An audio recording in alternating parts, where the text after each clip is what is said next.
ভাই দেখো, যখন খেলা দেখতে বসো তখন তোমার খেলা দেখার টাইমে, খেলা দেখার আগ মুহূর্তে তোমার কেমন মন চায় যে আমার টিম একটা ভালো স্টার্টিং লাইন আপ দিয়ে খেলাবে। ঠিক আছে, আমরা একটু ডমিনেট করার ট্রাই করব, যতই খারাপ স্কোয়াড হোক আমরা একটু চেষ্টা করবো নিজে থেকে। ঠিক আছে, আমি ভাই বাংলাদেশের খেলা দেখতে বইছিলাম এমন কিছু একটা মাইন্ডে, কজ ভাই লাস্ট ম্যাচ ভিয়েতনামের এগেনস্টে আমরা যেই লেভেলের খেলা খেলছি, তারপরে ভাই আমার তো মনোবলের অবস্থা খুবই টাইট ছিল যে আমি ভাই সিঙ্গাপুরে গেছি, কিছু করতে পারবো কি পারবো না। বাট বাংলাদেশ প্রুভ মি রং, তারা হারছে বাট তারা হালকা হইলে একটু ভালো খেলছে। সত্যি কথা, বাংলাদেশ আজকে ভিয়েতনামের তুলনায় তো মানে ভিয়েতনামের এগেনস্টে যে খেলাটা দিছিল আমাদের কে উপহার, ঠিক আছে, তার চেয়ে তো হালকা হইলেও ভালো খেলছে, হালকা না অনেক অংশে ভালো খেলছে। ঠিক আছে, কজ আজকে ভাই, আজকে আমি তেমন ভাবে ক্রিটিসাইজ করার মতো অনেক কিছু পাই নাই, কজ তাদের আজকে অত বেশি ঝামেলা তেমন হচ্ছিল না। বাট ভাই আমাদের ডিফেন্সিভ লাইন সাকস ভাই, আমাদের ডিফেন্সিভ লাইনের অবস্থা ভাই, আমি ভাই মানুষটা যে কি করে, ঠিক আছে, এটা আমি এক একটা বুঝি না। আমাদের ডিফেন্সিভ লাইনটা যে খারাপ একেবারে তেমন না, বাট ডিফেন্সিভ লাইনে এত কিছু কিছু ছোট ছোট লুপ হোল আছে এখনো, যেগুলা সলভ হইতেছে না, সামহাও সলভ হইতেছে না। ঠিক আছে, আমি এতটাও খারাপ যে বলতেছি তেমন না, আজকে আমাদের ডিফেন্সিভ অনেক মিস্টেক করছে এমন না, বাট ভাই আমাদের ডিফেন্সিভ লাইনকে আরো বেশি অ্যাক্টিভ হওয়া লাগবে। ঠিক আছে, কজ ভাই আজকে সিঙ্গাপুরের প্লেয়াররা অনেকগুলো রান মেক করছে। ঠিক আছে, এন্ড অনেকগুলো রান মেক তাদের সাকসেসফুল হয়ে গেছিল। হ্যাঁ, মিতুল মামলা দুইটা সেভ দিয়ে দিছে, ওইটা আলাদা কথা। ঠিক আছে, মিতুল মামলার ব্যাপার আসতেছি একটু পর। বাট ভাই এমনি দিয়ে তো হবে না, আমরা বড় টিমদের সাথে যদি এরকম ভাবে খেলি, ঠিক আছে, এরকম ডিফেন্সিভ মেন্টালিটিতে আমরা খেলি, ঠিক আছে, আমাদের বড় টিমদের সাথে খেলার আর কোন যোগ্যতা অবজ্ঞতা আমার মনে হয় না থাকবো। ঠিক আছে, আর থাকলেও ভাই আমরা গোল টোল খামু না হইলো চারটা পাঁচটা, চারটা পাঁচটা। এখন কথা আসি আমাদের মিতুল মামা ভাই। ঠিক আছে, এই মিতুল মামা ভাইকে আনছেন হলো আমাদের কেব্রিয়ারা স্যার। ঠিক আছে, এই মানুষটা, একে আমি স্যার দ্বারা এত জ্ঞান করলাম আগে বলতেছি। ঠিক আছে, এই মানুষটা এতটাই ব্রিলিয়ান্ট, ঠিক আছে, বা এতটাই ইনপ্রেডিক্টেবল পাবলিক, এই মানুষটা যে, এই মানুষটা নিজে পরে কি করবে এই মানুষটা নিজে জানে না। মানে ভাই তুমি দেখো, ভিয়েতনামের এগেনস্টে আমাদের অনেক লাইন আপের ভিতরে একটু ঝামেলা গোড়ামি দেখা গেছে। ঠিক আছে, অনেকে অনেক ক্রিটিসাইজ করছে, অনেকে অনেক কিছু বলছে, হ্যান ত্যান বুকি চুকি। ঠিক আছে, আমিও বলছি অনেক কিছু, বাট ভাই বলার কারণ ছিল। ঠিক আছে, কজ নাম্বার ওয়ান পয়েন্ট হলো তুমি ফাহমিদুলকে তার প্রেফার্ড পজিশনে খেলাইতেছো না। দিস ইজ ওয়ান থিং, তুমি যখন তাকে কল করছো রাইট উইংয়ে খেলানোর দরকার কি যখন তোমার রাইট উইংয়ে প্লেয়ার নাই?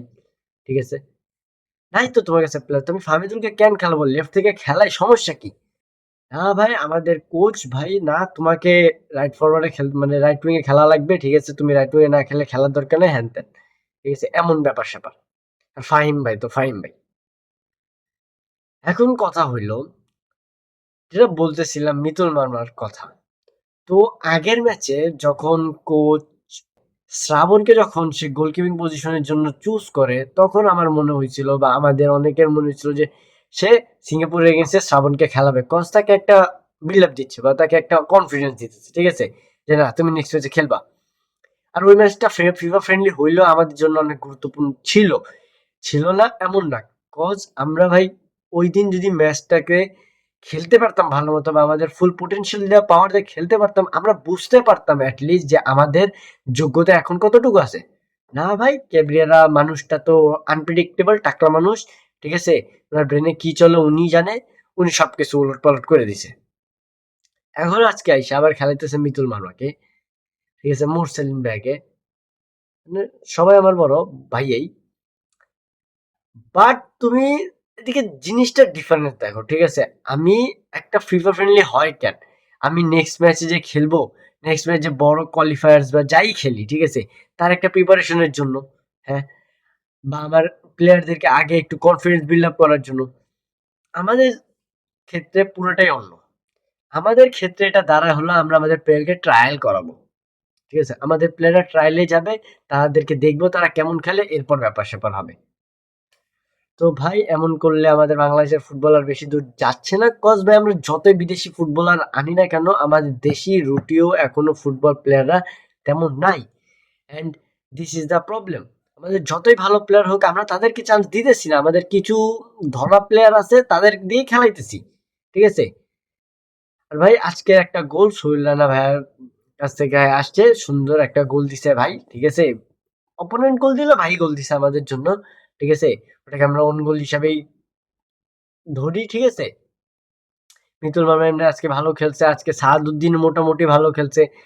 হামজা ভাই, ভাই এই একটা মানুষ থাকার ফলে আমরা না এত বড় বড় গেমে অত বেশি ফাইজলামি করতে পারতাছি না, আমাদের সাথে অত বেশি ফাইজলামি হইতাছে না এই একটা মানুষ থাকার কারণে। কারণ এই একটা মানুষকে তুমি যত দৌড়াইতে দেখবা এই পুরো স্কোয়াডের ভিতরে ওরকম কোনো প্ল্যান নেই যে তার আশেপাশেও দৌড়ায়, আমার মনে হয় ওই মানুষটা ডিফেন্সে যাইতাছে, মিডফিল্ডে আসতেছে, অ্যাটাকে আসতেছে, প্রেসিং করতে। ভাই একটা মিডফিল্ডার ওটা সিডিএম, ঠিক আছে। কেন তোমার সেন্টার ফরওয়ার্ডের জায়গায় কেন একটা স্ট্রাইকের জায়গা, ভাই সে প্রেস করবে কেন, তোমার আমাদের স্ট্রাইকাররা কই, ঠিক আছে। না ভাই, ওই মানুষটা কিছু করার নাই, তো আমাদের কাছে কেউ নাই, কি করব।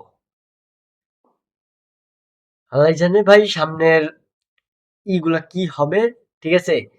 আমরা তো হাইলাইটারে গেছি, ব্যাপার স্যাপার সব এমনি বাদ হয়ে গেছে। এখন এএফসি কোয়ালিফায়ার্স কবে খেলি এটা ভাই এএফসি জানে, ঠিক আছে। এন্ড আমাদের দারুণ দারুণ প্লেয়াররা জানে, কজ মনে হয় না তো জলদি খেলতেছি। এন্ড আমাদের টিমের ভাই স্কোয়াড ডেপথও অত না, আমাদের টিমের প্লেয়াররাও তেমন ভালো না, সত্যি কথা ভাই, কম্পিট করার মতো না সত্যি কথা বলতে। কজ যেই লেভেলে এখন তারা খেলতেছে বা অপোনেন্টরা খেলতেছে সেই লেভেলে যাওয়ার জন্য আমাদের নিজের একটা ভিতরে ডেডিকেশন দরকার। আর আমাদের প্লেয়ারদের ভিতরে ওই ডেডিকেশনটা আমি এক এক টাইমে খুঁজেই পাই না, যে তাদের মনের ভিতরে কিছু একটা ইচ্ছা আছে নিজের দেশে করার জন্য, ঠিক আছে। তারা এমন এমন জায়গায় এমন এমন ভাবে এমন এমন জিনিস এমন এমন ডিসিশন নেয়, ঠিক আছে, যাতে ভাই ওই ফিল্ডেই তারা প্রুভ হয়ে যায় যে তাদের প্ল্যান কাজ করেনি। এমন না তারা বাইরে আমরা কথা বলতেছি এটা হইতেছে ওইটা হইতেছে, সে ওই জায়গাটাতেই বোঝা যায় যে তার প্ল্যান ফেল করতেছে, তাও সে তার প্ল্যান চেঞ্জ করবে না। দিস ইজ দ্য ফ্যাক্ট আমাদের বাংলাদেশি ফুটবলের, অ্যান্ড দ্যাটস ইট। আমরা ম্যাচ হাইরে গেছি, কথাবার্তা এমনিও বলতে আসি নাই, জাস্ট নিজের এক্সপ্রেশনটাই বুঝাইতে আসছিলাম। অ্যান্ড কি বলবো ভাই, এই দেশের ফুটবল নিয়ে আমার কিছু বলার মতো থাকতেছে না এক এক টাইমে। সো সি ইউ লেটার, দেখা হবে পরে। আল্লাহ হাফেজ।